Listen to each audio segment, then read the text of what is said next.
This Week in Startups is brought to you by SendPro Online from Pitney Bowes.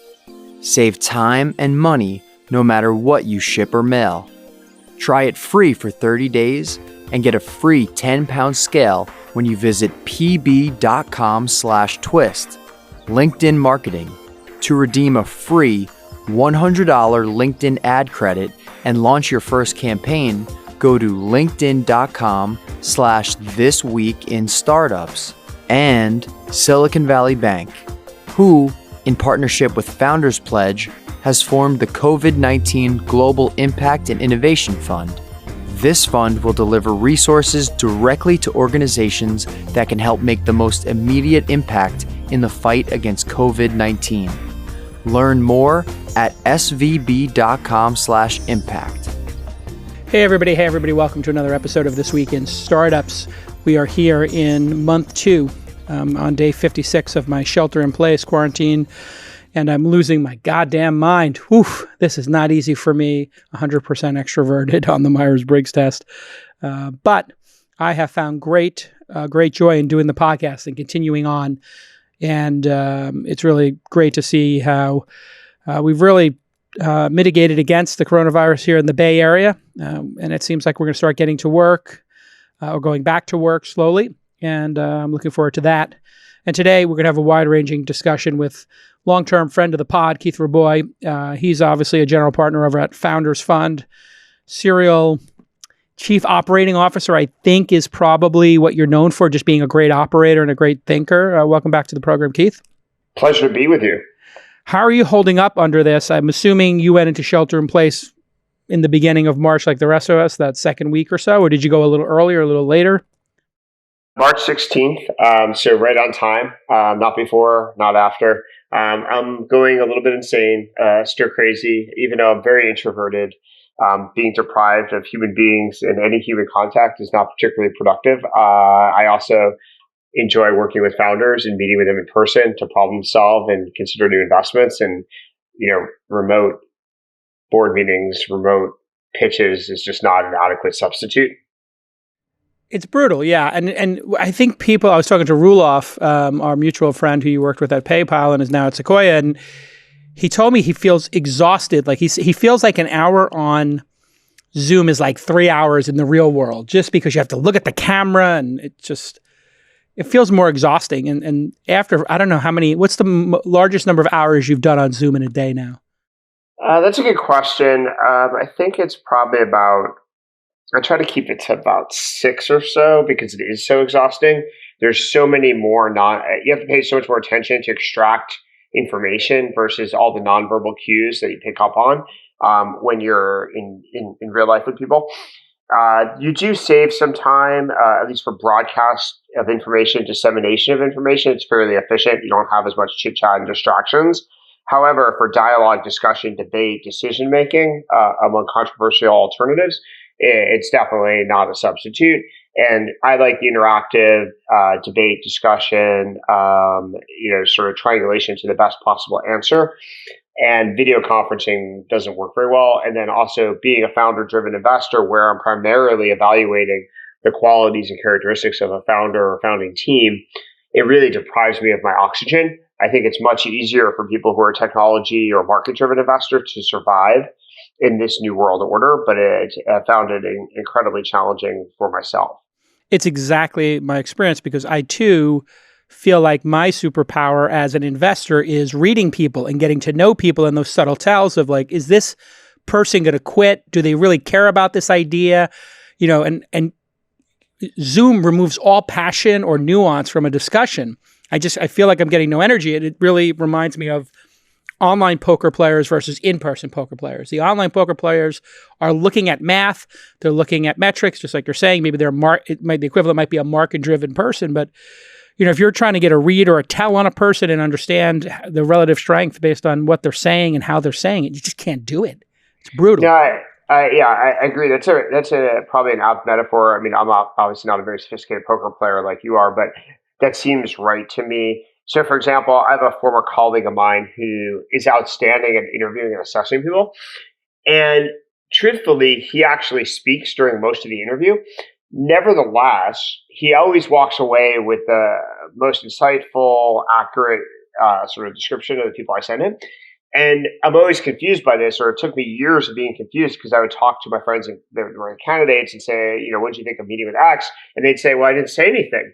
But then I'd get this beautifully, articulated summary of people, sometimes candidates I've known for like a decade, and with these bullet points that were so prescient and so accurate. And I was trying to figure out how he does it.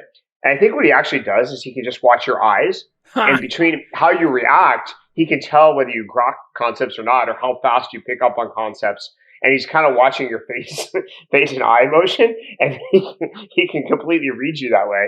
I think that's impossible, basically, to do in a video conference. Leads me to kind of a related question. You and I think, are of a similar Gen X cohort, and we lived through a number of crises, from the 2008 financial crisis, where the stock market, people forget, the NASDAQ, I think it was around 5,000 and went down to 1,500. I mean, it was a 2/3 loss, I think much greater than 50% at the peak. That seemed like it was, going to be totally cataclysmic. And of course, we came out of that with an incredible run that we've, just finished up, a 12-year run or so, longest bull market of our lifetimes, and I think since World War II. And we lived through the dot-com bust with 9/11 after it. It's a double whammy. And people say everything's going to change. Everything's going to change. Nothing will ever be the same. And I had this flashback to 9/11 when everybody said nothing would be the same. And to 2008 when people said nothing was the same. And the dot-com. And everything became the same. So is this time a black swan of black swans? Or are we going to go back to normal? I suspect this is certainly more like 2000 or 2003, which was a sustained, sort of devastating nuclear winter for Silicon Valley. And then eventually, right around 2004 and 5, so roughly 4 to 5 years later, we emerged actually quite strong and arguably stronger. But, it wouldn't have been that pleasant to be an investor, entrepreneur, or executive or individual contributor from 2000 to 2004. And I suspect that's more like what we're going to see. Then 2008 was more like a 3 to 6 month blip in Silicon Valley and the technology companies, probably because the financial services crisis, the global financial crisis, was really a crisis for financial services that had indirect or collateral damage on other fields, other verticals like technology. Whereas 2003 was a direct assault on technology, the quote unquote internet bubble, and therefore was much more meaningful, much more protracted in terms of its impact on our landscape. Right now, because software has eaten the world, Mark Andreessen was basically right. The entire economy is predicated on technology, software on down, and therefore anything that affects the economy as a whole absolutely has massive impact in Silicon Valley to entrepreneurs, to investors, to employees. And what was magical about the time period you're talking about, the 2000, post 9/11, emerged the Web 2.0 movement and a whole new cohort of founders who were some of the alumni, of course, of PayPal. You saw Jeremy do Yelp. You and Max were working on, I think, Slide in the 2005 timeframe, or was that 2007?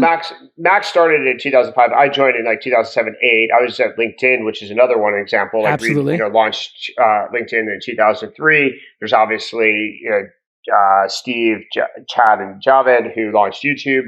The whole PayPal crowd was back to work and back in business pretty quickly, which is actually the rationale I have of why a bunch of misfits, because most of us were misfits, we weren't really connected to the establishment in Silicon Valley in any material sense, were able to move more to the middle of the ecosystem because everybody else was terrified and afraid and really believed that there wasn't going to be another generation of technology innovation, or certainly not a consumer wave of innovation. And so it was like literally refusing to write checks other than basically us. And very few people were starting companies. And so the people who were starting companies, we became a magnet for advice and for capital. And because there was another wave, in fact, probably a larger wave, it allowed us to become pretty critically important to the entire ecosystem in Silicon Valley. It's pretty hilarious too, because you define that group as a bunch of misfits, and then, in this last 5-10 years, you guys have been coronated the establishment and the old boys club, as it were. Knowing many of you, from Elon to Peter to Sachs, misfits, a great description. It's fairly accurate. You guys are a bunch of misfits, absolutely unmanageable, unable to work for other people, argumentative, chess-playing maniacs. And pretty accurate. There's this famous cover story that Peter really liked and still enjoys, I think, telling stories and anecdotes about. But there's a cover story of Red Herring, which was Earth to PayPal. And this was 2001 or 2, but it basically conveyed, how crazy the rest of Silicon Valley's establishment, because Red Herring was a Silicon Valley establishment publication. It wasn't like an East Coast media pub. And it was conveying these people are crazy. They think they're building a company in post 2000. They think they're going to go public post 2000. They think this is going to be an important company. Who are these weirdos? And from every angle, from our confidence and belief to our management style and the way we operated the company, all of this was very heretical to traditional Silicon Valley norms. Some of this stuff has become much more common. Some of it was actually ahead of its time and quite prescient. But in any event, the revisionist history, which is like the PayPal people, had some network, had some connections, is just simply false. The eBay group was more like the mainstream establishment, Princeton, MBAs, management consultants. And, we were the Israeli Debate Society or something. Yeah, no, South African immigrants. Yeah, yes. Just a bunch of... basically all immigrants except me. All immigrants, very confrontational culture. Debate culture. It was the debate club. It was like a really good, literally the best debates I've had in my life come from my friendships with, I think, that group of people. Very independent thinkers, I think, as well, and willing to mix it up, and which is obviously a great strategy, but it's sort of like, what's the quote from Game of Thrones? Chaos is a ladder, I think is the... Yeah. I wish I was as talented and articulate at debating as I was back in 2000 to 2003. My emails, I occasionally get the chance and opportunity to read an old email thread, and that obfuscates so badly. Just to keep up with that crowd required a precision of thought, insight, at a whole nother level than what I've been doing for the last decade. With Send Pro Online from Pitney Bowes, you can simply print postage stamps and shipping labels even when you're working remotely. Yes, for as low as $4.99, that's $4.99 a month, you'll get access to special discounts and save up to 40% off USPS Priority Mail. Plus, for being a This Week in Startups listener, you'll receive a free 30-day trial to get started and a free 10-pound scale to ensure that you never overpay, which always made me crazy. Some SendPro Online benefits include printing shipping labels and stamps, even when you're working remotely. Scheduling packaging pickups is easy, and tracking shipments from departure to arrival is seamless. And you're going to save up to 5 cents on every letter and up to 40% off USPS Priority Mail. If you don't know what Priority Mail is, it's a great deal. Starting at $4.99 a month, that's $4.99. You can also calculate the exact postage online, print right from your PC or Mac, and avoid trips to the post office. Go ahead and visit pb.com/twist to access this special offer for a free 30-day trial, plus a free 10-pound scale to get you started. That's pb.com, a really short domain name, /TWIST to experience huge savings in your shipping costs with a free trial of SendPro Online from Pitney Bowes. Let's get back to this amazing episode. Well, and I think what's interesting about this is going to be kind of a weird segue, but when you look at, here we are 20 years later, 2 decades later, everybody grows up, everybody's got a range of impressive to, outlier success in that group. And then we superimpose that upon the dialogue around coronavirus, around the once-in-a-lifetime pandemic. And there's a group of people straight down the middle, and I'll call it Silicon Valley debaters, Silicon Valley Debate Club, of people who got on coronavirus early and got on a lot of what was fundamentally going on and what possible solutions were, and that we should be even paying attention to that. And then you look at the other cohorts, the politicians, who have equally gotten it wrong left and right. I'd like to get into that with you, and try to define your politics, because it is a little hard to pin down. I think all of ours are hard to define now. And then on the other side, you have the media, which in its wokeness and hatred of Trump seems to have lost any ability to really consider any position that isn't anti-Trump. So then you're left with this group of people who are down the middle, whether it's you or Sachs talking about masks, or Balaji, who we had on the podcast 2 weeks ago. Talk to me about what you think has happened in the intellectual space when a crisis happens and people start discussing it. I would rather go to the entrepreneur class, I'll call it the entrepreneur class, to get my information to debate the subject than to go to the media or the government. I agree. I think especially in a novel, newfangled, rapidly emerging threat, it's unlikely more slow-moving, more traditional people who basically apply pre-existing paradigms are unlikely to be right. I mean, basically what makes you a quote-unquote expert is you're typically an expert in the prior paradigms. And when you have something new that's basically unprecedented, almost by definition, the prior paradigms don't work. And so the people who are typically most blind are actually the incumbents or the experts. And this is what we see in Silicon Valley across any industry. So the more volatility, the more velocity, the higher the velocity of change, the more unlikely it is that pre-existing institutions that are large are likely to be right.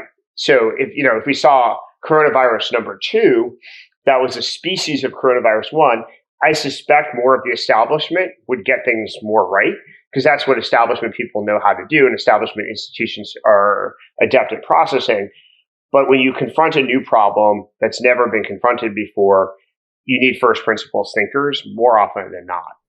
Explain for people who are hearing that term, first principles, but haven't looked it up. How do you think about first principles, what it is, why it's important? I think it's important basically to get, it's basically the application of logic and thoughtful logic to a set of problems. And it starts with basically asking a series of why questions, or why not. And basically you keep digging until you get to a why not, or a why not that's thoughtful and sort of like ground truth. It's a technique that a lot of executives who are very successful apply, which is lots of people with an organization will say, well, we can't do X. And the we can't is either a substitute for I don't want to do X, that the pain of X is very high. Other people have told me that X can't be done. It's very rarely a actual factual determination that X is metaphysically impossible. And so what tends to get one promoted and lead to success in Silicon Valley is constantly asking the next question, which is why not? And then digging and driving. So there's a really funny, amusing example that some of my colleagues and friends tell about my days at Square. When we had a really important deadline in shipping some very complicated new hardware products to meet some mandates that basically Visa and the media sort of imposed on us. And we had to do a pretty hard swap of our hardware in a very compressed period of time. And so we had to build a lot of hardware inventory really, really quickly, and then completely swap out 10 different retail store-to-store chains, change our shipping process to individual users. It's pretty messy, and there's a very specific deadline, and we weren't going to meet it. And the hardware team is very adept. The hardware team is led by a great guy from Apple. The team's really, really competent, but they were just going to be short. And I didn't have a lot of negotiating rope with Visa. And so, we're trying to triangulate what to do. We had several meetings on problem solving. And we're sitting through these meetings, and I would ask a series of questions about how many lines are we running per day? How many days per week, blah, blah, blah, blah, blah. And, the math would add up, and they'd say, we can get 300,000 units by this date, February 15th. And I'd say I needed 500,000. And so I'd constantly run into questions, I'd constantly be probing for arguably hours on end. And then finally, in the middle of one meeting, I looked up and said, are we running production on Sunday? And the team looks back and says, no. And I said, well, why can't we run production on Sundays? You can't. Yeah, well, and they actually looked up and they said, we could, but it would cost 15% more. And I said, well, there was no part of me that said there was a cost requirement for this hard swap, because the difference between 300,000 and 500,000 at 15% is a rounding error in the grand scheme of life. Long term, the cost matters, but to meet the deadline imposed by Visa, it absolutely does not matter. But they, despite like a decade plus of expertise of shipping hardware for Apple at infinite scale, like I'm talking like billions of pieces of hardware, they actually had never considered running the line on Sunday. And then it took an amateur like Keith, who knows nothing about hardware, certainly back then knew literally nothing about hardware, to just ask a basic question. Like, you said 6 days times 3 shifts. There is a 7th day. Have you thought about that? And the answer is, oh shit, no. Right. So we made our deadline.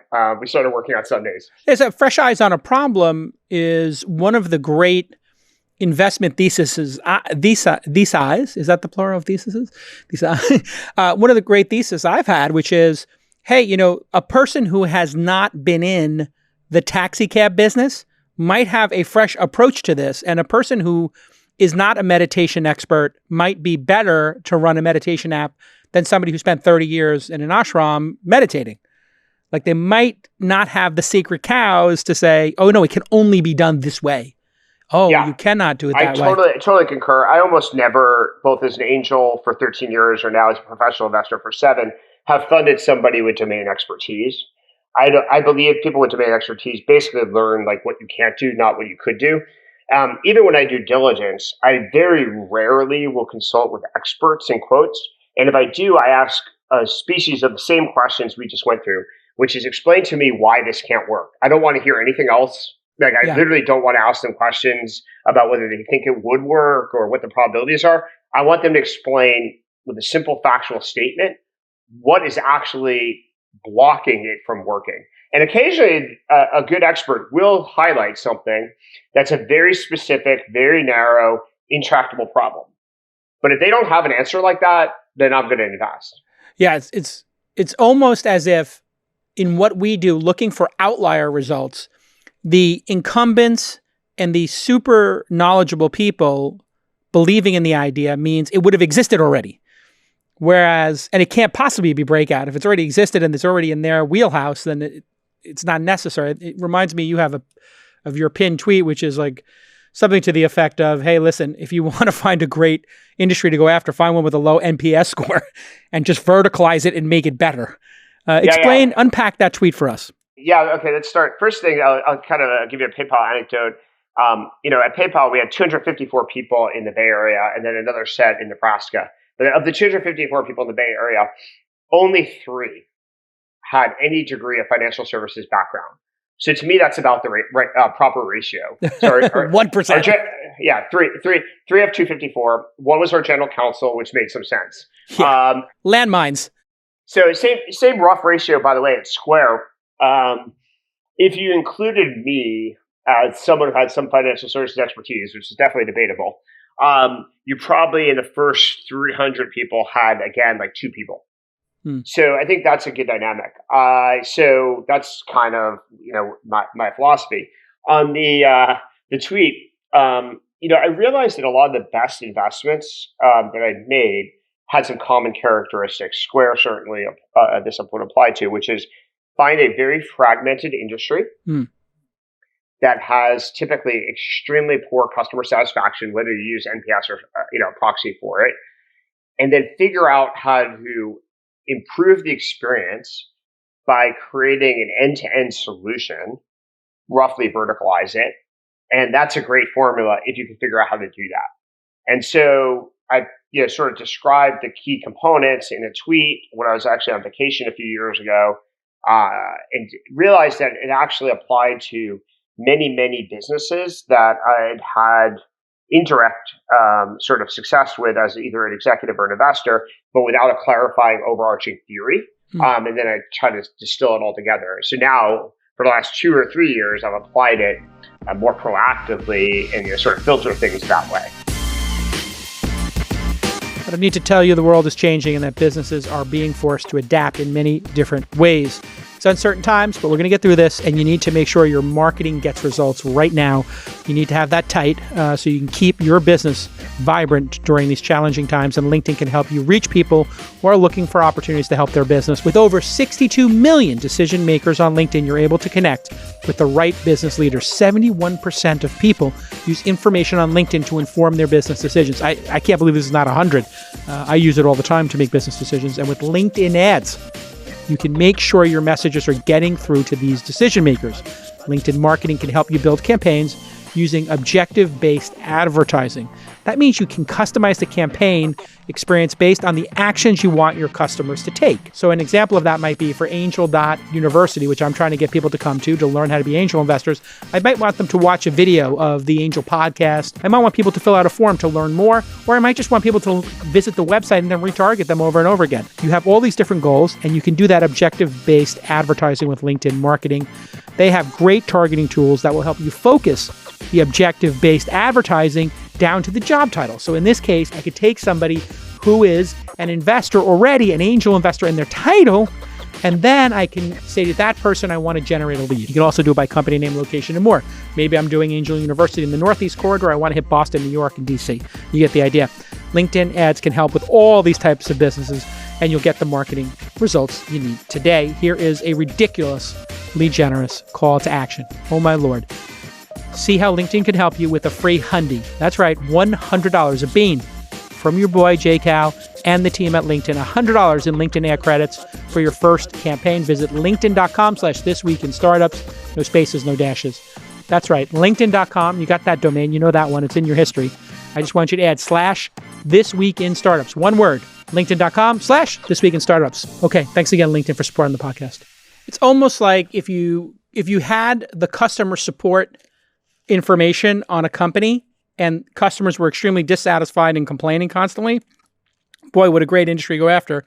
And if you think about the airline industry, which is once again going to get bailed out in all likelihood, they are hated so universally that when somebody with even a modest amount of consideration for them emerges, like Virgin America, or, I'm trying to think of another airline, Ryanair, I guess, in Europe, Southwest originally in the 70s, just thinking slightly about the passenger experience and making it marginally better, they become these rebels and incredibly loved.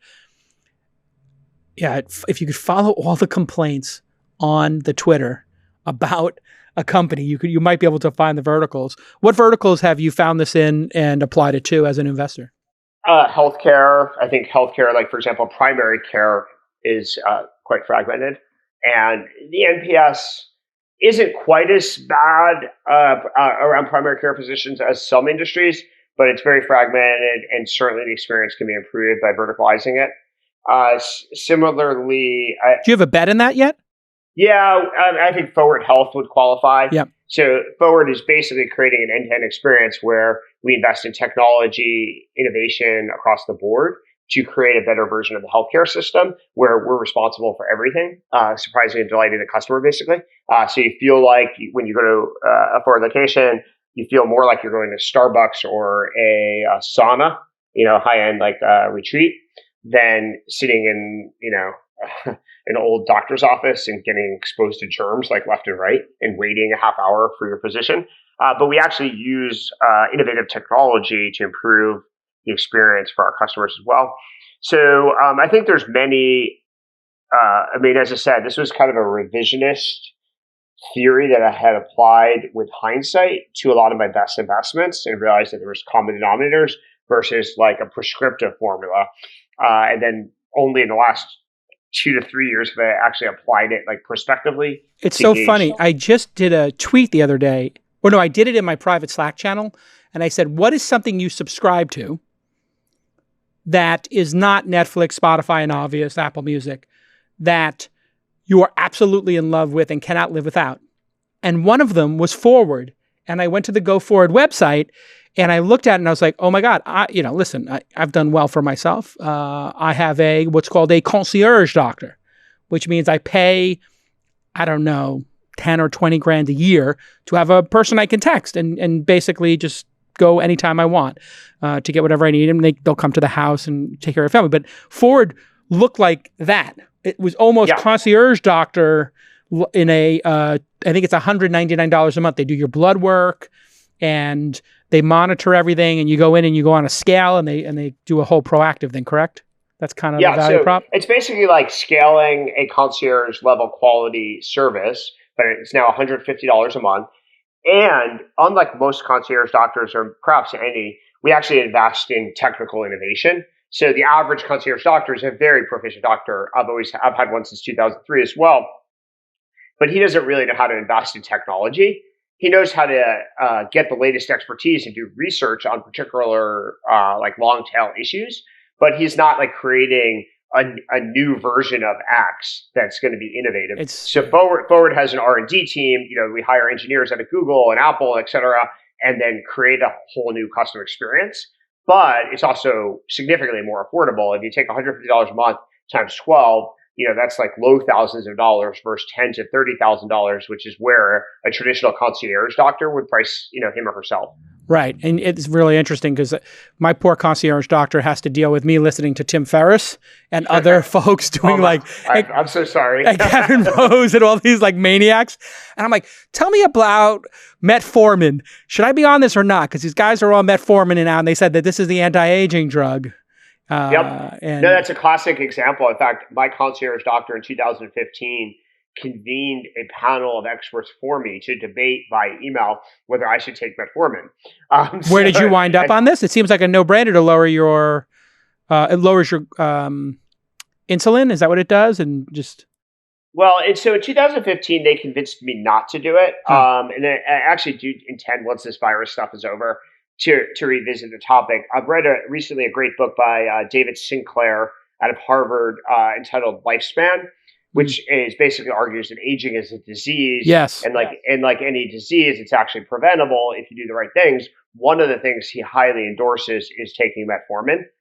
So that alone has remotivated me to seriously consider it. All right. I got to just CC me on that one because I need to get in on that as well. Let's talk a little bit about, I want to get geopolitical for a second, and then we'll get into the coronavirus. I have long been, I guess, a hawk on China because I don't believe in enabling authoritarian human rights violating countries and governments, whether it's Saudi Arabia, and you and I have had this conversation before and we're in alignment on it. And I also put China into that. And now we see with this pandemic that our dependency on China has impacts that we may not have taken into account, whether it's PPE, and just like a face mask, that we can't build face masks in this country, or ventilators, and we need to get Elon Musk rallied up to start making ventilators, or all of the drugs are made there, recreational and prescription. Like, we're in a situation where we've optimized the supply chain. These God bless some people at Apple who can get you your iPhone 12 or 11 or whatever the latest one is 3 days after it comes off the line. But we may have optimized this too far to our own detriment and risk with a country that, in this case, either murdered, jailed, or suppressed whistleblowers who would have changed the outcome of hundreds of thousands of people dying. Am I wrong, right? And how do you feel about it? Yeah, no, I tend to agree, as you know. So let's start with first principles and first historical principles. Our entire rapprochement with China was predicated on the idea that we had this mortal enemy in the Soviet Union, and that we would counterbalance the threat posed by the Soviet Union, which was quite lethal and quite scary, by aligning a little bit more with China, starting in 1972 with President Nixon, and then throughout the 1970s. Post the collapse in 1989 of the Soviet Union and the pretty much elimination certainly as a fatal threat of Russia/Soviet Union, nobody took a step back and said, why are the hell are we in business with China in the first place? Like, no one really revisited the theory, which the theory was arguably sound, that if you have a mortal enemy one might need to find allies, and that might be an interesting way to solve problems across the globe. We had various allies in World War II. A lot of them were not holier than thou. We had to pick our out. We couldn't choose everybody to be perfect in World War II because we had a mortal threat posed by Nazi Germany and Japan. So no one said, well, wait. The Soviet Union doesn't exist anymore. Why are we dealing with this authoritative regime? In addition, there was a thesis posed by, several well-meaning government officials and academic types that the best way to deal with authoritative regimes generally was to expose them to economic liberties. That by definition, applying a free market to authoritarian countries would over time lead to democratization. Very controversial, very debatable. There's some examples where it seems to have actually been true. And the theory was by, sort of engaging with China, we would wind up with a less threatening, hostile, authoritarian China. I'm not sure that was true either. And again, the original idea, maybe call it the 1980s and 90s, wasn't like intellectually broken. It was like a theory, and maybe even worth trying. However, by like 2005, 6, 7, 8, or 9, the evidence was that the theory wasn't working. So again, people were very slow in taking action based upon data when the world and the evidence and the weight of the evidence was different than the theory would have predicted.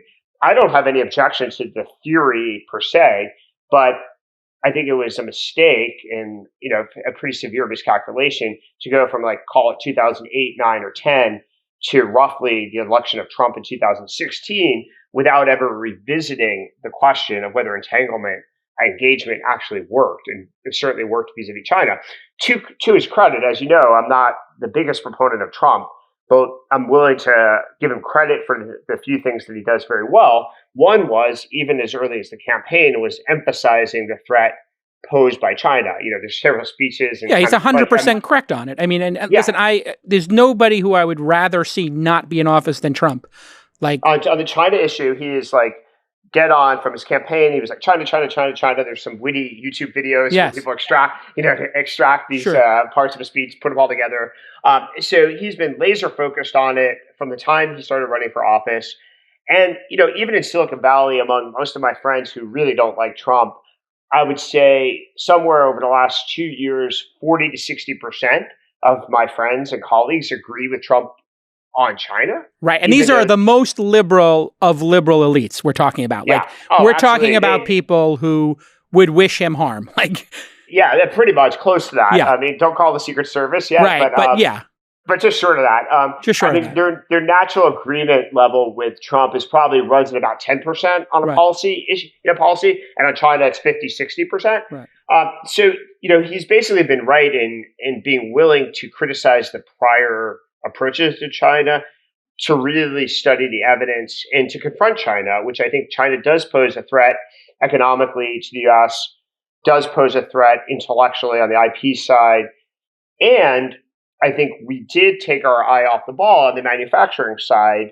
There is a theory of libertarian economics called comparative advantage, which is mostly right, that philosophically and from an economic efficiency standpoint, you want countries to develop expertise in some products and services, and you want them to do as much of the production in those products and services where they have a comparative advantage on a cost structure basis. However, that does create economic efficiency for everybody in the planet. Sure. We designed the iPhone here, and they put it together there, right? That would be the perfect example. Exactly. Very strong argument, very intellectually powerful. However, it doesn't layer into account a strategic dimension, which as an example, we kind of went through this debate ourselves with the dependence on foreign oil in the 1970s. So oil also has the same characteristics. In theory, it should be produced in the place that can produce it, with the greatest deposits and produce and extract it from the land at the lowest possible cost at scale. However, in the 1970s, due to a variety of geopolitical factors, many people in the United States came to the conclusion that we did not want to be, quote unquote, dependent on foreign oil. And so we invested a lot in, other techniques to create a strategic petroleum reserve in the U.S., to innovate around the process of extracting oil, think fracking.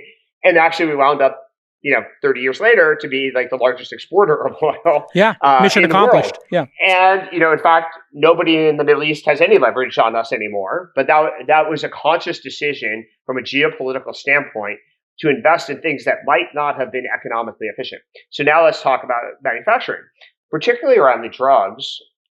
That's become, a recognition that almost nobody was paying attention to. Like, what fraction of prescription drugs are manufactured in China? Well, it turns out every version of penicillin, the more modern versions, we do not have the capacity to create antibiotics in the United States at the moment. That's obviously not a great situation, let alone, the PPEs and the ventilators, which have specific, kind of triage use. But we've basically not been paying attention to vulnerabilities that we've created by using economic efficiency writ large. And I think another point that you made in passing, which is worth highlighting explicitly, is a lot of the recreational drug problems we have in the United States almost surely emanate from China. Yeah, fentanyl is made there. Yeah. It's actually, I believe, 70%. Made in Wuhan, and 70%. Then they ship it to Mexico. Yeah, no, absolutely. So the entire opioid crisis in the United States is to some extent the responsibility of China. 70% of all of it is manufactured in China with the government's consent. Yeah, well, nothing in China gets done without the government's consent. Let's be clear. Yeah. They've got their thumb on the scale. So if we just pause on this for a second, and then we're going to seem like superhawks now. But if we were to take the death toll in the last 2 years from coronavirus and opioids and attribute them on a percentage to their origin, which I think some people feel is xenophobic, but the origin is the origin. If you're making the fentanyl, that's the origin of it. And if this disease came out of Wuhan, and specifically out of a lab in Wuhan, and you suppressed it, you're guilty of the two things that, outside of suicide, might be two of the top 5 killers in the United States right now? Absolutely. So let's be very specific on the fentanyl. This is not a drug that can be manufactured under the radar. It requires very sophisticated industrial equipment. So first of all, nothing goes on in China without the knowledge and awareness of the CCP. And approval, because if they're aware of it and they don't like it, you're in jail. So, as we've seen in many, many cases. However, this is not something you just do in your garage. There are some kinds of drugs. Not meth labs. This is not that. No. This is high quality, high production, very expensive equipment. And so one way or the other, someone has to account for this. I think this is so fundamentally destructive to the U.S. and such obviously the fault and responsibility of the Chinese government. And no one has really held them accountable for this. Then, of course, you have the coronavirus, which is debatable about exactly how it originated, although I think it is quite interesting and arresting that China suppressed every piece of information designed to get to the origin of the virus. Now, if you're a normal human being and there's this new virus that's killing lots of people, you would sort of want to figure out, how did this start? How do we prevent it from happening again? So what does China do? It basically jails, murders, or expels anybody who's interested in doing research, whether scientific research or journalistic research, on the origins of the virus. Clearly, there's something to hide that they're hiding and masking. Yes. I personally believe it's probably more they're hiding and masking negligence or gross negligence or reckless disregard for human life than a conscious strategy. But anytime the government expels all the journalists, bans scientific research, and jails people who are trying to whistleblow, it's not because the government has nothing better to do. As we navigate unprecedented times, Silicon Valley Bank believes that collective action is the best way to overcome the challenges we're all up against. This is why Silicon Valley Bank, in partnership with Founders Pledge, has formed the COVID-19 Global Impact and Innovation Fund.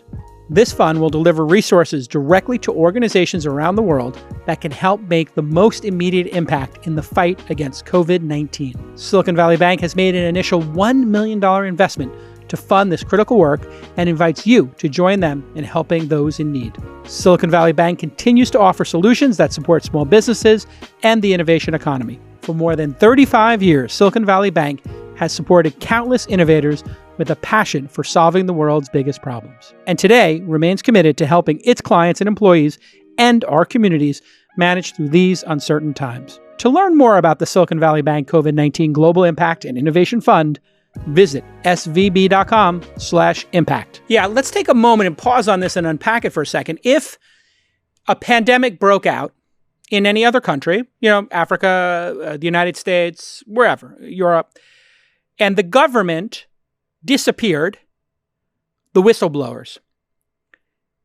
how would a rational court of law or public opinion or just basic common sense look at the disappearance of a whistleblower? In the United States, as screwed up as our system can be at times, we make movies and heroes out of whistleblowers. It is a core fundamental relief valve in democracy to have these and to champion them. And you don't even have to agree with them. I mean, I'm no fan of Julian Assange or what's his name? Who's the other big whistleblower in Russia right now? Snowden. Snowden. Like, I'm no fan of either of them. I think they're both in Russia's pocket and have always been. I'll put that aside because that's a debatable one, at least in some circles. But it feels like they are directly responsible, the Chinese government, and this is no longer a conspiracy theory, for experimenting with these strains of the virus in that laboratory and disappearing whistleblowers. These are now irrefutable and covered widely in press, but we're not talking about it. Yeah, no, I think there's lots of legal principles that would apply here, but certainly. And you're a litigator, right? Weren't you a litigator at some point? I was. For a brief minute? For three and a half years after clerking. So unfortunately, 4.5 years. Wow. I sort of wish I could have applied that, 4.5 years to another startup. I was about to say, being a lawyer is just like, you look at your time and you're like, what came out of that, right? Sometimes something does, right? Yeah, I mean, I actually enjoyed practicing law more than some of my colleagues. Like Peter Thiel was a lawyer for 3 months and 4 days, and David Sachs went to law school but never practiced law. So arguably they were much sharper and smarter and valued their time more than I did. But I actually enjoyed the process of practicing law as a litigator, and that's why it probably took me 4.5 years to extract myself from it. And there are some lessons that apply. Unfortunately, I would say over the last 30 years, almost every part of American society is heavily infused with law and regulation. And being relatively adept at asking questions about law and regulation can be helpful both as an entrepreneur and executive and investor. It's not by accident that many of my best investments have derived from fields that are heavily regulated. Think financial services, housing, healthcare, IP. So I think finance. It can be a strong, unique perspective. However, 4.5 years plus 3 years of law school, the opportunity cost of 7.5 years probably isn't justifiable. But I actually try to leverage. It made you sharp. I look at my journalism time in a similar fashion because it made me a very inquisitive person who mastered communications that then served me well vis-a-vis this podcast and other things later in my career.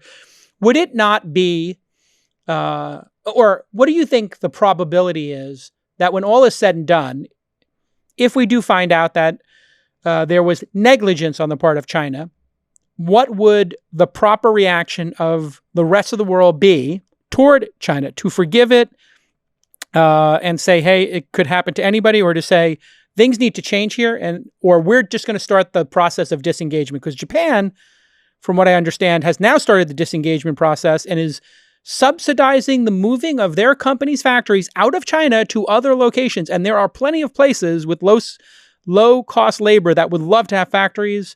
Sri Lanka, Vietnam, etc., Pakistan, India, they would love to get some of this work. Should disengagement now be the new approach to China? Is the slow untangling of this engagement? And is that dangerous because it could send them further into the wrong direction? I believe that that's exactly what we're going to see is disengagement. Japan is not a, let's call it reckless country. They're pretty conservative in their geopolitical actions over the last 50 years. 100%. India is also going to do the same thing. I think the United States is going to be actually a bipartisan initiative to rebuild manufacturing in the U.S., at least for national things that are perceived to be relevant to national security. I think people have been moaning the lack of consensus and bipartisan cooperation. ironically enough, one of the areas where you're going to see, jointly sponsored legislation in both the House and the Senate is going to be around rebuilding our manufacturing capabilities in the United States as a function of not wanting to be derivative and dependent upon China. So I think it's actually going to be one of the rare bipartisan cooperation, sort of instant. Which would be wonderful if we could unite under that concept of, America, and it's not xenophobic, it's we need to have some security for our citizens that if things go poorly, we can sustain ourselves. And by the way, we have the southern neighbor who we've had a wonderful relationship for a long time, who also likes to build things. Why are we not deepening that relationship and building factories there, which are a hop skip from Texas? No, I think we will, and we'll also use some automation. One of our competitive strengths is doing some manufacturing. Not all manufacturing can be done yet by robotics, but we'll definitely use that, and that may allow the economics to be not as severe as what they might otherwise be if we solely manufactured in the U.S. But I think there's going to be, certainly if Trump wins re-election, this is going to be a major priority for the United States. I think Biden, is guilty of really being quite favorable to China over his career. Trump rolled out a new ad that I think is going to be the arc of the general election campaign, where he's going to call, nickname Biden Beijing Biden. Wow. That'll stick. I think that is going to be the primary debate if it's Trump versus Biden, is Biden's been so wrong for 40 years on foreign policy, and particularly on the question of China. And as China becomes the top level concern that many Americans have, the Beijing Biden is going to be a real problem for the Democratic candidate. Now, it depends on who he selects as the VP. There's some VP candidates that are actually pretty hostile to China themselves. And actually have a pretty good track record of criticizing China where appropriate. Yeah. And there's some that are, much down the middle of Beijing Biden. Yeah. So for example, neither of these two senators do I like, but Elizabeth Warren's actually been pretty critical of China. Yeah. And has put out some pretty strong statements about China and Hong Kong and various issues. Whereas Kamala Harris is a Beijing Biden groupie. Yeah. She's very friendly to China, doesn't see anything wrong with China, et cetera. It's amazing to be the people who don't see on the left, who don't see anything wrong with a country that has 1 million people in jail because of their religion, and will pick up somebody in Hong Kong who has a bookstore and re-educate them for 3 years, and will put somebody in a gulag for selling a VPN. And this is the left. They have totally sold out their entire position on human rights. The left is so hypocritical on China, on human rights issues. I think the Hong Kong, it became manifest to many Americans in some of the Hong Kong debates last year, with the NBA and, how the NBA acted. I think it really clarified that there's right and wrong in the world, and China certainly isn't on the right side for many, many people, where it had been a bit obtuse, a little bit abstract. For example, I find one of the most unfortunate moral acts by the United States in my lifetime anyway was the 1979 agreement not to recognize Taiwan. So we basically took a democratic government and made them the black sheep of the international community to appease China. Yeah. And very few people have been willing to revisit that until the Hong Kong protests emerged and until China started cracking down. There's now a lot more attention to this issue. I think what we're going to do, fortunately, someone gave me this spark of a great idea recently on Twitter, which seems to have some legs, which is, I think, admitting Taiwan into the World Health Organization. Oh, it's a no-brainer. It's a no-brainer. Yeah, the brilliance of that strategically is so great, and the momentum behind it is going to be almost unstoppable, and it's going to drive the Chinese leadership absolutely insane. Here's the thing about the Chinese leadership. They can't stop that. Whereas the UN and various other world bodies, they would absolutely be able to stop. The WHO is such a brilliant idea, and I actually got it from a more left-leaning journalist. But I saw it trending on Twitter, and it's such a brilliant idea. And if you think about that moment with Hong Kong and the protests there, Daryl Morey, who is, I believe, the greatest GM in the league. I mean, you're talking about somebody who's assembled superstar after superstar, gets thrown under the bus by the NBA for simply tweeting that he supports the rights of the protesters. An American is ostracized for defending freedom of assembly. It's unconscionable.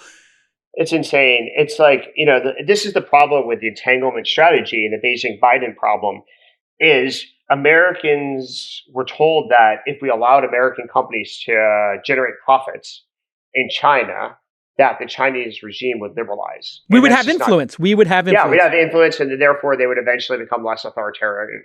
But that's just not true. And in fact, you could argue they turned it around so that the companies in the U.S. that are derivative on U.S. profits, think like Hollywood and the NBA, particularly the entertainment sector, are actually more likely to be held hostage to the Chinese leadership than to the American government.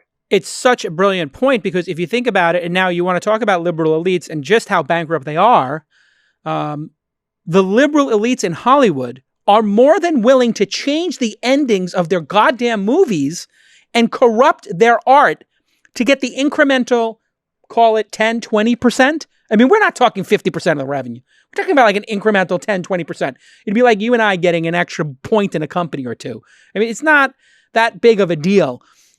How much money do you need as Tom Cruise? How much money do you need as the NBA, as LeBron James, whoever it happens to be, to not come out and stand for human rights?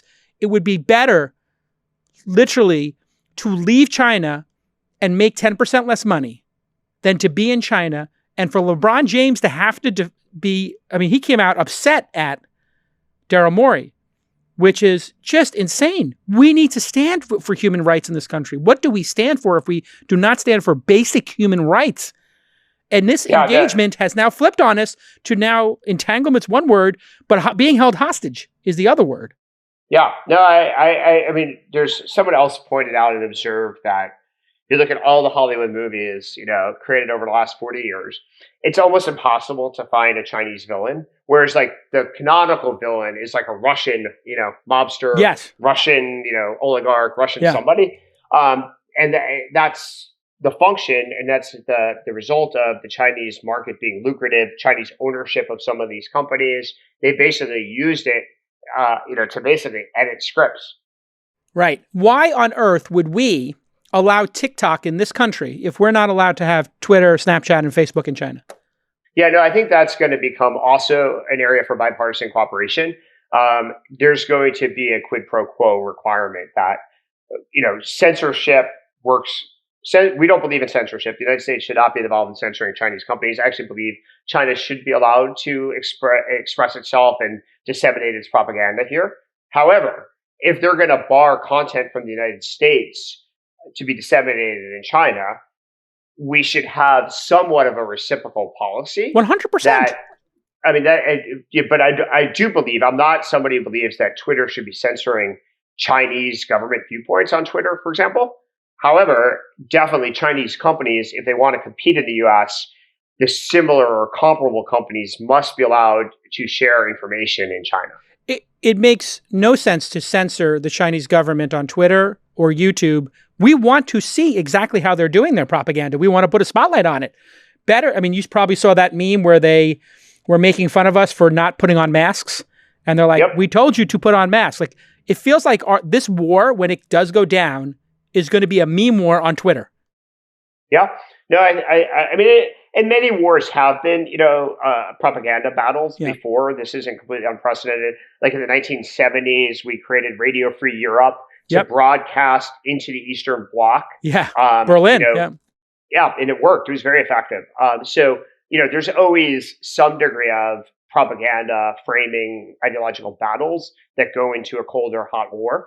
So I wouldn't be surprised if that happens here. But I don't believe that the U.S. government or the tech companies should say, just because you're owned or driven by Chinese leadership, that you shouldn't have a voice in the United States. But I do think that, therefore, at the same time, American enterprises need to be able to express other viewpoints in China. Otherwise, we're kind of distorting the marketplace of ideas. 100%. We need to think about this relationship deeply. Let's talk about startups. Just to put a cherry on top, I would not be opposed to taking our stimulus bill and then cutting and pasting it into an invoice and shipping it to China and saying, here's an invoice for fentanyl. Here's the number of deaths. at 10 million per death. We're taking this off the debt. And then here is the stimulus package. If you guys did in fact suppress this disease and the people who are the whistleblowers, we're going to expect a little bit of a credit here on the debt. Crazy idea? Or do you think that's something that will come up as a debate point in the next year, especially with the election? It's definitely going to be debated. It's definitely on the table. I'm not sure about the wisdom of repudiating debt, even for good reasons. That said, there are examples through history where versions of restitution and reparations have been used, sometimes better than others. Obviously there's a theory of history that says World War II was somewhat a function of inflated reparations imposed on Germany. You can debate the theory and what the appropriate cause was and whether it would have happened absent reparations anyway. But so one has to be careful with what one does. Yeah. I don't think the answer of exactly what policy to proceed with is easy, but I think there absolutely will be a specific reaction that the administration and with some degree of bipartisan consensus supports. Yeah, I guess it'll be based on if it's negligence, gross negligence, or literal, suppressing of this information. Why is the stock market having a V-shaped recovery when everybody was saying, I was talking to Sachs, our mutual friend, and Chamath, I was saying, feels like we're going to have like a W or a Charlie Brown sweater type situation. Sachs said he thinks it's going to be an L or a U. Chamath was in the U category. I was like, I think I'm kind of a W. Where do you stand on the shape of the chart? Why is it going so bonkers right now and everything's coming back so delightfully? So I agree that the recovery is likely to be suppressed and protracted. So more like 2000 and 2003 versus like an instant rebound, absent like a heroic discovery of a vaccine quickly that can be manufactured quickly and has like 99% applicability, which is so unlikely that, that's the only thing I see that would create a quick spark. That said, and I think this is pretty critical, I think what the stock market is doing, arguably, is a defense of, the old corporate finance theory, which is, in theory, you value a public equity by the discounted cash flows over like 20 years. And in theory, there's nothing about this crisis that should affect the ability of tech companies to earn profits over a 10, 20-year horizon versus a 1 to 3 year Makes horizon. Total logical sense. Now, and most people don't totally believe in efficient capital markets anymore. And, corporate finance theory has its proponents and certainly its critics. But to some extent, you could look at the evidence and say, if anything, maybe there is a step function acceleration in the adoption of technology and digital transformation of various industries. Think, telemedicine as an example. And that we've moved, Mike Moritz had a good quote about maybe accelerated, X years into the future as a function of, a crisis. You can kind of stitch this stuff together into somewhat of a coherent theory, but to me, it defies a lot of logic. So I'm somewhat unpersuaded, and therefore I'm more nervous that eventually there's a trigger that really crashes the markets again. And then we look a lot more like 2000 and 2003. Because what happened in 2000, just to remind people or, inform people that weren't around yet, we saw a substantial market correction in late March. I think it was like March 28th, 2000. Yeah. But then June. There was a second drop in June that was really the stake to the heart of the technology, NASDAQ window.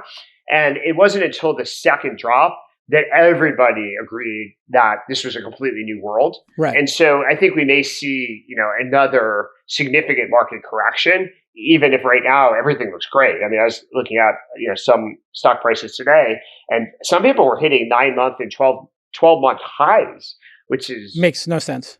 Yeah, that's a little strange.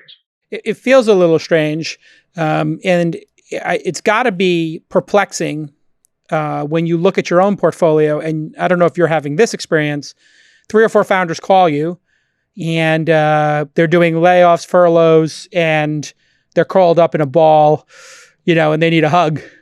And then you got another group call you and say, we've had our 3 best months ever under coronavirus and pandemic, and I feel really guilty about it, and I don't want anybody to know, but we're hiring. Are you having the same thing in your portfolio? Well, across a wide portfolio, obviously we have over 100 companies in the Founders Fund portfolio, and we see everything from complete collapse, like 80% to 90% of revenues completely evaporated overnight, basically starting March 16th, to some acceleration in some companies, and then somewhere it's basically in the short term neutral, like you can't see any metrics changing, any empirical changes. Which I would assume is the SaaS businesses, right? Like it's not like people are racing to cancel their Slack or something. In the short term, I think it would take longer for the churn to materialize. But we have a lot of companies. I tend to like to fund companies that invest in technology and tools and services for micro merchants and SMBs. They're clearly impacted, relatively severely, at least in the short term. So across the portfolio, we've seen everything. I'd say there's a clear weight, though, towards the negative side in the short term. Got it. It's not 50-50. The distribution tails are very, very different. There's a couple of outlier companies where arguably this has accelerated their growth and opportunity. Most, it's a much more fundamental challenge. And even in some of the positive demand shock companies, they have their own set of challenges that are actually potentially just as fatal. So I'd say it's very, very rare to see something like a DoorDash where this is an unequivocally positive development for DoorDash. There's not that many of the DoorDashes in the March and April timeframe. I know you were an angel in Lyft, I believe. Lyft at $6-7 billion, which you kind of dipped down to, and now it's had a nice little rebound. Why has Lyft not been purchased by, Amazon or Google or something like this at this depressed valuation? Wouldn't that be like the ultimate takeout candidate, or to merge with a DoorDash or Grubhub? I think there's more nuance there than most people realize, and this applies to Uber as well. If you think about two reasons why there's much more nuance. The delivery of food peaks at certain times of day.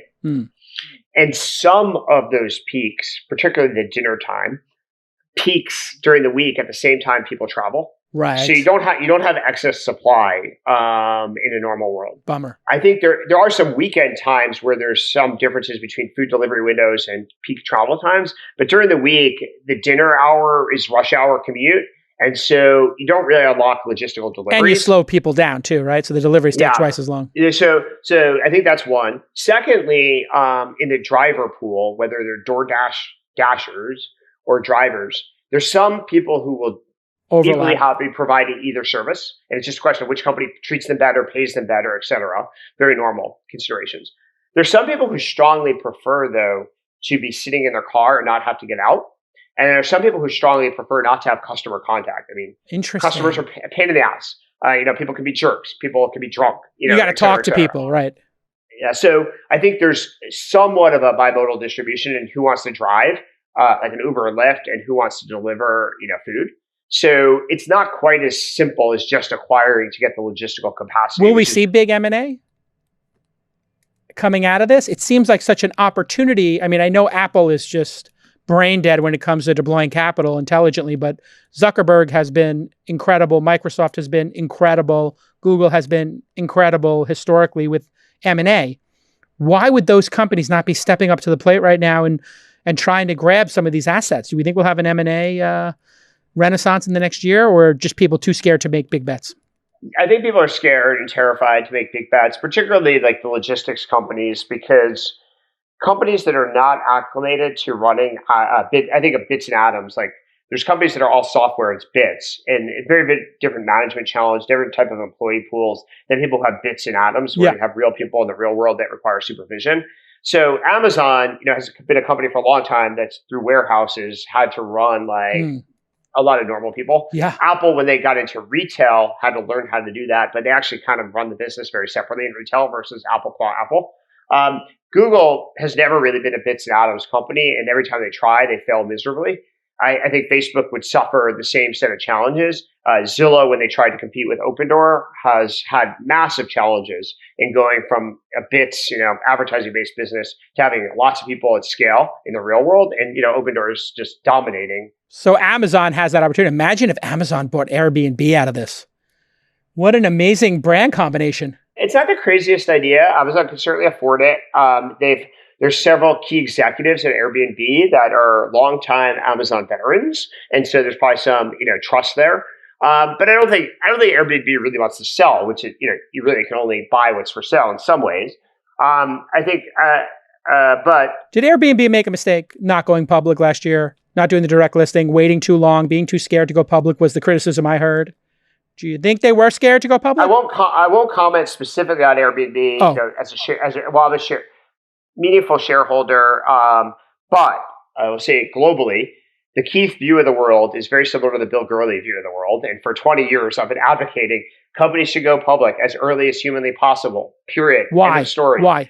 Well, let me walk you through. And in fact, I have a chapter for those who really want to dig into this. And Eli Gill wrote a great book called The High Growth Handbook.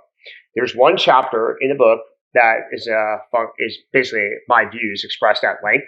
So someone who's seriously considering going public should read the chapter versus like this 30-second description. 30-second description is every reason not to go public is an excuse. There is no good reason not to go public. So, for example, let's start with like the most commonly broadcast excuse. Oh, it's difficult to innovate. Well, when I always start with people in Silicon Valley, when they say that, I say, okay, give me your list of the top 5 or 6 most innovative companies in the world. Inevitably, the list is Amazon, Tesla, maybe Google, maybe Apple, Facebook, etc. Literally all, other than SpaceX, that ever get on the list are large cap, market cap, publicly traded companies. Nobody ever names a company that isn't named SpaceX that's private, ever. Like I interview hundreds of people, talk to them, they get the list. There's never a private company on the list except SpaceX. So it's obviously possible to be innovative while being a public company.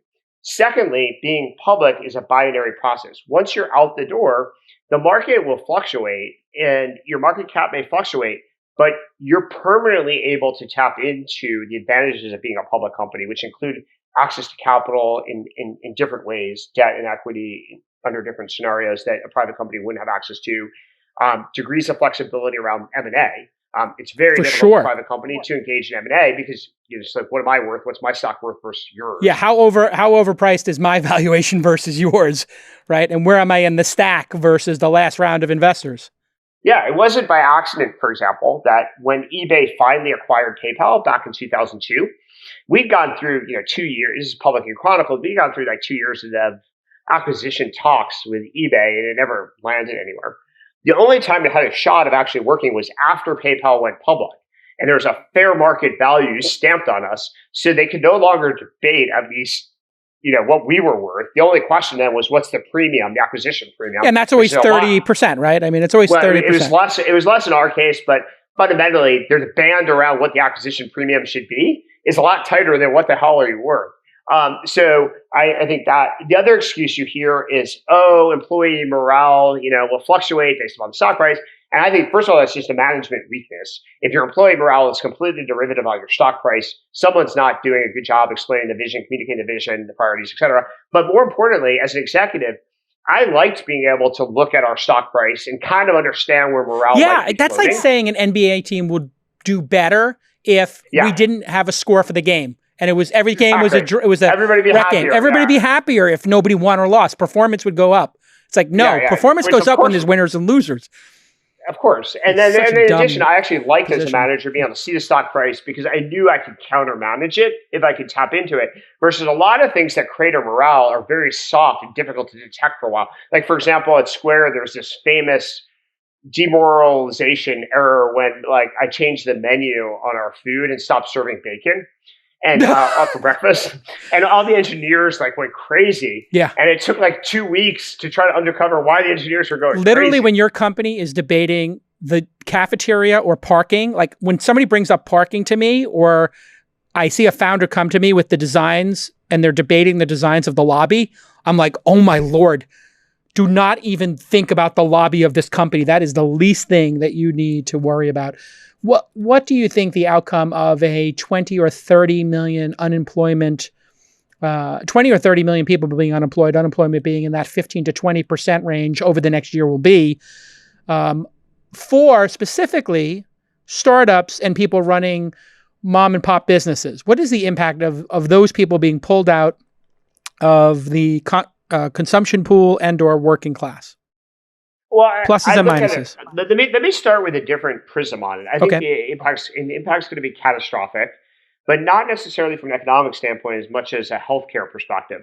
So the reason why is I think the evidence has been clear for 50 years that people's psychological happiness is derived from having meaningful work. 100%. That is not even up for debate. It's proven. Yeah, well, but some people forget this all the time. And they're like, if we just give people money, they'll be happy. I'm like, absolutely not. People's sense of worth is derivative from constructing things in the real world and providing goods and services. And being affiliated with those people building as well. If we just look at Maslow, the affiliation and the joy of being part of something.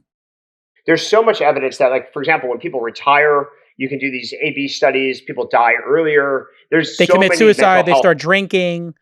Yeah, so many catastrophic consequences.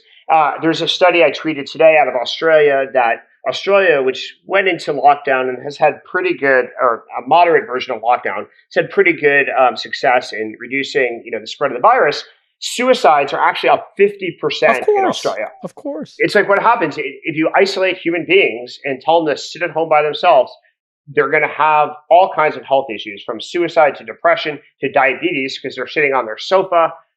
There's so many bad things. Opioid abuse. Like if you're feeling all that pain from losing your job, you're going to want to turn it off. So alcohol is going to go through the roof, right? So the problem is like a conversion funnel. We're like measuring the top of the funnel, which is the easiest to measure short-term deaths, hospitalizations associated with the virus. All of these are very long-term, other than suicide. Actually, one of the reasons why it popped in the study was suicide tends to happen faster, right? Versus depression, more acute, diabetes, and all that stuff. It takes heart disease. All it takes longer time. But we're going to have catastrophic problems because of what we're doing to human beings. And so we need to put people back to work. We need to allow people to engage with their friends and their family, to join associations and group. As you said, it provides joy.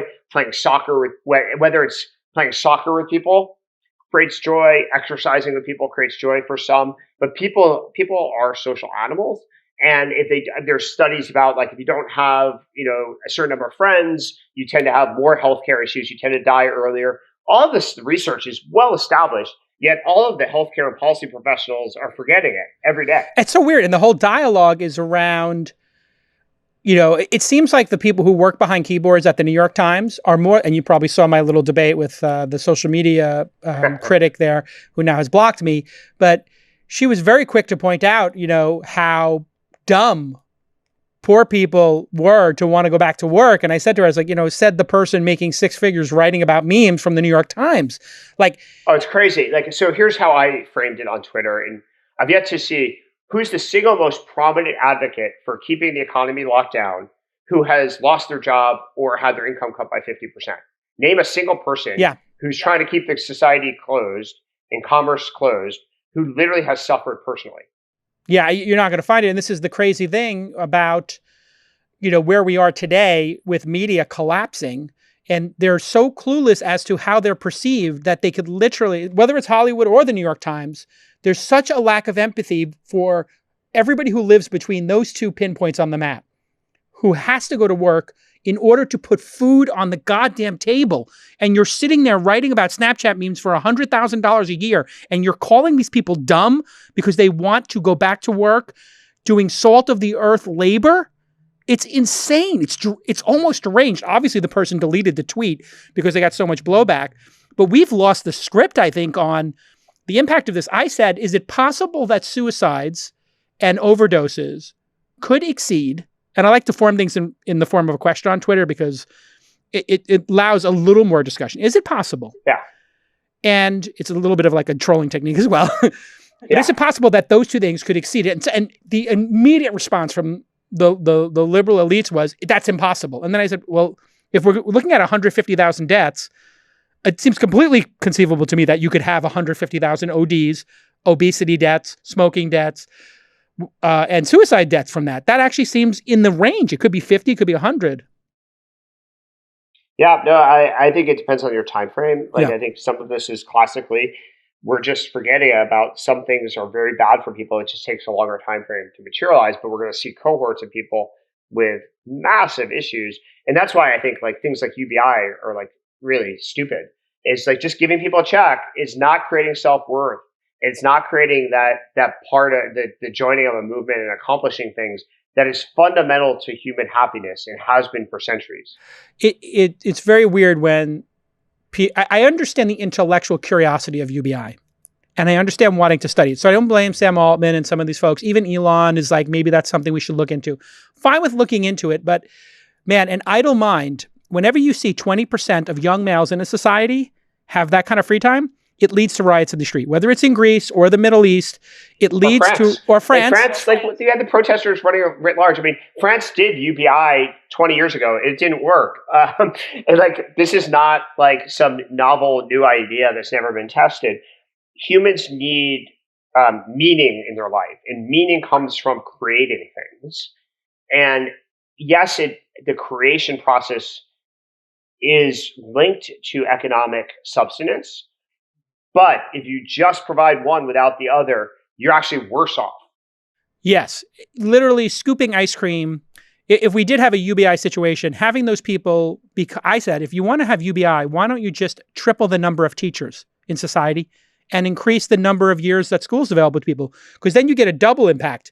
People don't go into the workforce for another 4 years because you get more years of education, and you've tripled the number of teachers. You created more jobs, and those are some of the most fulfilling jobs in the world. As we wrap here, tell me, what is your most positive outlook on the world going forward when you are sitting there at home losing your mind like I am and many others? What hope do you have for the future that keeps you positive? Let's end this on a positive note.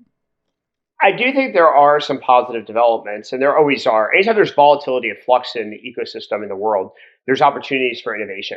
Because basically inertia, gravity is not your friend as an entrepreneur.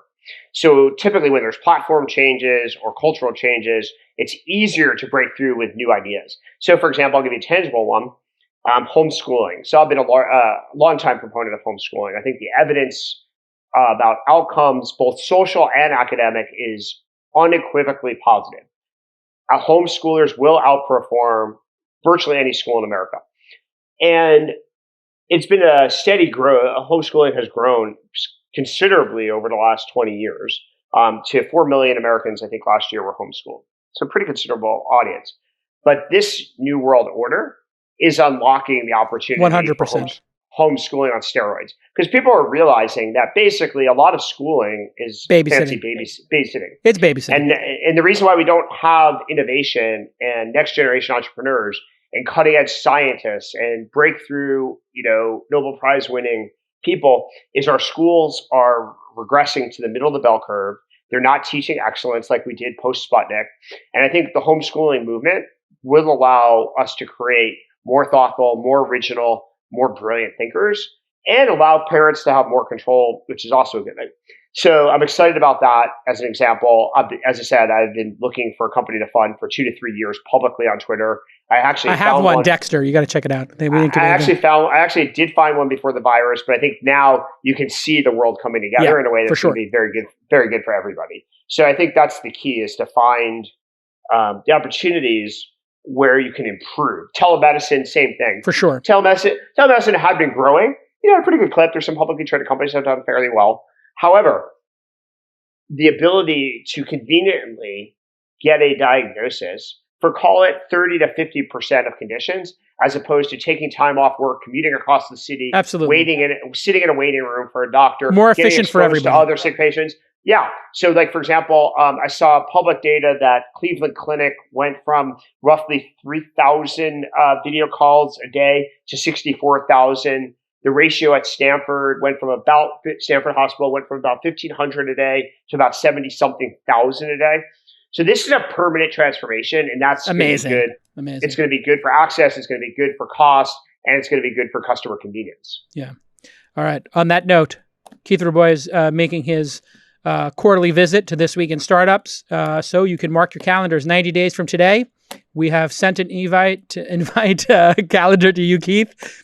Let's just do it every 100 days. That sounds great. I hope I can do the next one. I hope I can do the next one in person. That would be fan-frickin-tastic. I cannot wait to go to a Warriors game and go have some fucking ramen. I cannot take it anymore. I'm losing my goddamn mind. Keith Rabois, everybody, follow him on Twitter, Rabois. He's investing and just one of the great thinkers and agendaless participants in this podcast. That's what I'm always looking for, is the person who comes on here is intellectually honest and not trying to sell something.